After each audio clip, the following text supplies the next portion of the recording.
Today, we're going to talk about one of the best remedies you can do for dry, wrinkly hands. Now, especially in the winter when it's dry out and you don't have enough vitamin D, your hands can get extremely dry. But there's a lot more to this, and there's some great things you can do to resolve this problem. And for those of you that are wondering if I'm growing a beard, yes, I am starting to grow a beard. I'm going to try it out and see what happens. Now, when people start putting all sorts of lotions on their hands, they don't realize that everything you put on your hand doesn't just disappear, it doesn't evaporate. It gets sucked into the pores, goes in the bloodstream, and goes right to your liver. So you really want to make sure that what you're putting on your skin is safe. 22% of all personal care products are petroleum-based, which includes solvents like benzene. It includes mineral oil, which, by the way, will pull out a lot of the key fat-soluble vitamins like vitamin A, D, E, and vitamin K, leaving your hands very dehydrated, dry, red, cracking, and even itchy. Then we have the chemicals in tap water. I mean, you have fluoride, chlorine, which are very, very harsh on your skin, not just your hands, but your face, your entire body when you take a shower. Really good idea to get a shower filter, but our skin is constantly bombarded by all sorts of chemicals and things that make us look older. Now, if we compound that by our current situation where people have to wash their hands 20 times a day, you can imagine what this does to the hands. Now, I'm going to be totally upfront. I'm not against washing your hands. I think you should definitely be washing your hands to decrease the spread of viruses. I wash my hands very frequently, so I'm not against that. However, if you find that your hands are completely dried out, red, itchy, cracking, looking scaly and old, there's some important things you can do other than just going down to the local drugstore and getting some lotion and putting it on your hands and then finding out that, wow, within 5 minutes, it's right back to being dry again. What you have to be aware of is that there are thousands of different types of species or microbes, friendly microbes living on your hands and all around your body. And yes, you can call them germs, but they're friendly germs, okay? You also have friendly funguses, about 14 different funguses that are living on your hands.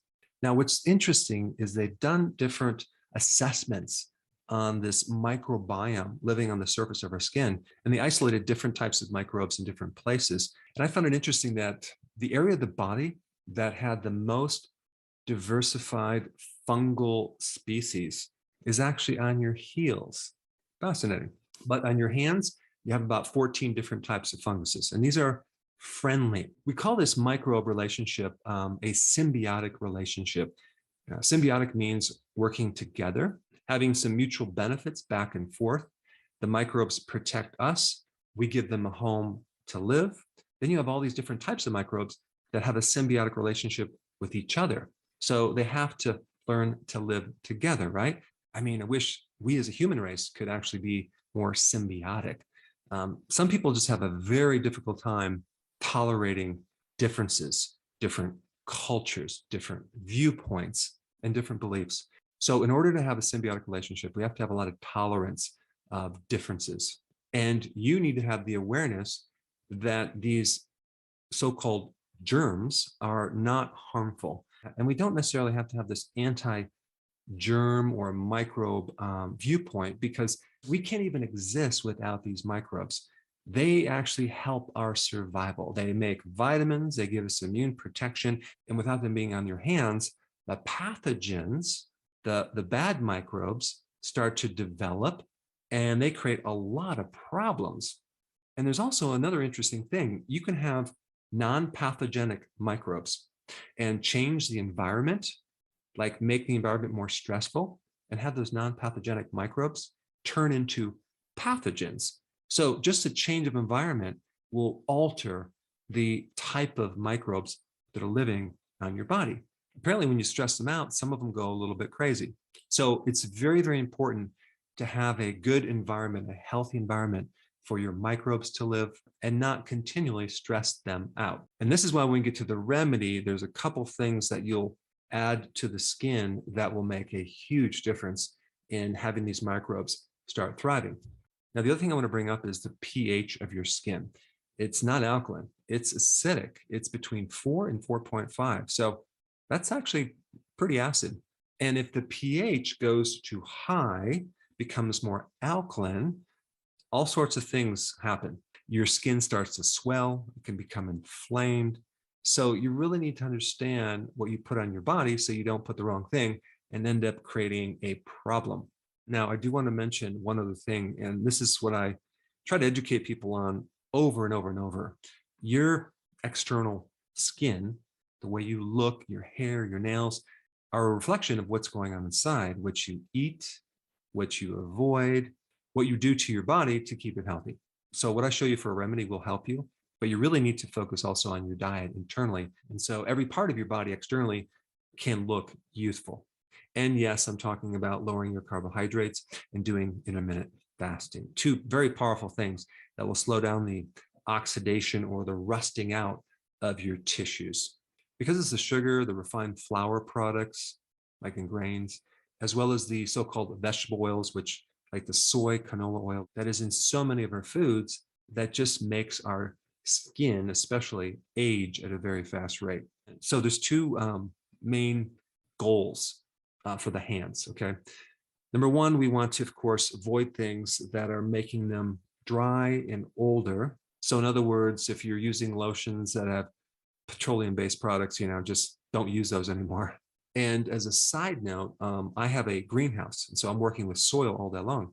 I learned very, very quickly that you must wear gloves, because if you dig your hands into soil with all the clays and all the different minerals and the microbes living in the soil, boy, you can dry out your hands so fast. So you have to wear gloves if you're working with soil, or if you're working with pottery, or you're being exposed to different chemicals at work. I know of one gentleman that was working with solvents, and these solvents just pulled out all the vitamin E from his hands, and they were literally red, cracking, blistery.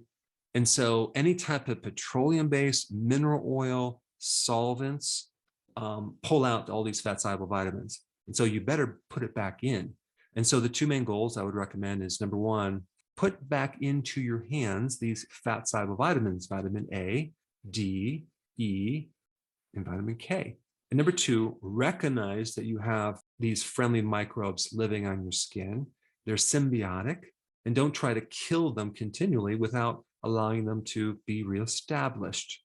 So it's very, very important, between the constant washing of the hands and exposure to chemicals, that you allow the hands to reestablish their microbes and even nourish the microbes with what I'm going to show you next. So here's the remedy. It's going to be a blend of just 3 simple ingredients, okay? One is you're going to use egg yolks, okay? You're not going to put the white of the egg. You're going to use 1 egg yolk, put in a little bowl. What's so special about an egg yolk?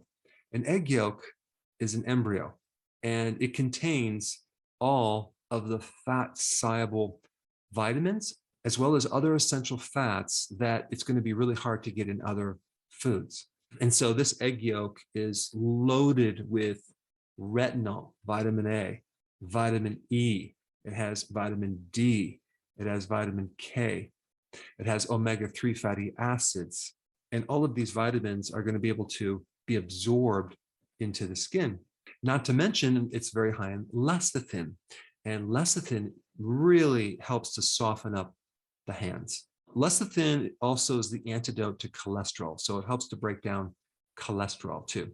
And then we have choline, which is another good nutrient that can help act as a bile salt, actually, and help to dissolve some of these other key fat-soluble nutrients, so it can go right into your skin. So we get a little bowl, take 1 egg yolk, put it into the bowl. Then you're going to take 1 teaspoon, or 14 grams, of raw honey, preferably Manuka honey, and you're going to put that in the bowl too, and you're going to just mix it around.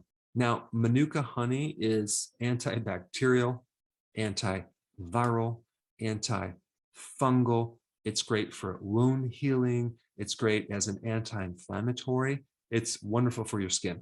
Plus, the sugar in the honey actually feeds the microbes. And this application that you're going to mix up and use on your hands, I only recommend using it like twice a week, because You don't want to make sugar junkies out of these microbes and feed them too much sugar. But one strategy for farming is to add some type of molasses or something into the soil so these microbes can live, because microbes do eat carbs. Microbes are not on the ketogenic diet. All right, so now the last ingredient is 2 tablespoons or 26 grams of extra virgin olive oil. Make sure you get the real stuff, okay? Not the fake stuff. I've done videos on that. If you haven't seen that video, I put it down in the description. All right, so we have the egg yolk, the honey, and the olive oil. All right, so you mix it all up really, really good, and then you apply it to your hands, okay? For 20 minutes. Don't wash your hands right away. Let it soak in, okay? Let it heal. Let it feed the microbes and reestablish some of these microbes. And then after 20 minutes, just rinse your hands off. You're going to find that your hands are extremely soft and they feel really good. And I recommend doing it right before you go to bed. So that way, all night long, you're not washing your hands, you're just allowing them to heal. And I would recommend doing this 2 times a week. All right, so now that you have that remedy, the next video I'm going to recommend has to do with anti-aging and looking youthful. If you haven't seen that video, you definitely need to check it out. I put it up right here.